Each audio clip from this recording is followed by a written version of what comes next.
तपाईको स्कुटरमा पनि पिकअप आएन भनेर भन्नुहुन्छ है। आज चाहिँ स्पेशली यो यामाहा स्कुटरको लागि मैले यो भिडियो बनाउँदा गइरहेको छु हैन। सो तपाईहरुको चाहिँ स्कुटरमा ह्यान्डल बडी थर्कियो पिकअप आएन भनेर भन्नुहुन्छ हैन।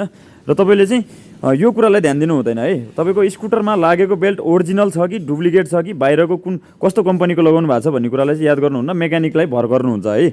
मेकानिकले तपाईलाई बाहिरको कम्पनीलाई पनि राम्रै कम्पनी भनेर हालिदिन्छ, तर यो कम्पनीहरूले चाहिँ त्यति प्रोपरली काम गर्दैन। किन जति चाहिँ हाम्रो यामाहाको ओरिजिनल है, ओरिजिनल बेल्टमा जुन तपाईको क्वालिटी हुन्छ, जुन तपाईको ड्युरेबल हुन्छ, त्यो चाहिँ हाम्रो यो बाहिरको कम्पनीको बेल्टहरुमा हुँदैन।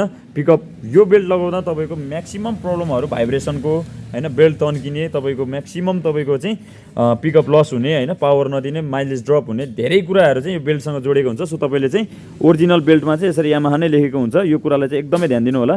सो तपाईहरुको पनि स्कुटरको बेल्ट फेर्दै जाँदै बेल्ट फेर्न जाँदै हुनुहुन्छ भने या बेल्ट फेर्दै हुनुहुन्छ भने चाहिँ एकपल्ट अवश्य यो कुरालाई चाहिँ ध्यान दिनु होला है त। र प्राय ठाउँमा चाहिँ तपाईको लोकल बेल्ट हालेर पनि ओरिजिनलको पैसा लिइरहेको त हुन्छ हैन।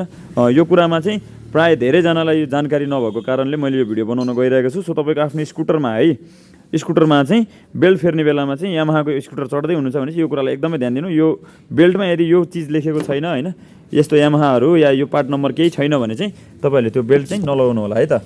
ल, भिडियो मन परे लाइक फलो शेयर गरिदिनु होला। यस्तै जानकारीमूलक भिडियोको हेरिराख्न मन लाग्छ भने चाहिँ एकपल्ट फेरि पनि हाम्रो पेजलाई चाहिँ फलो गर्न नभुल्नु होला। हस्त, धन्यवाद।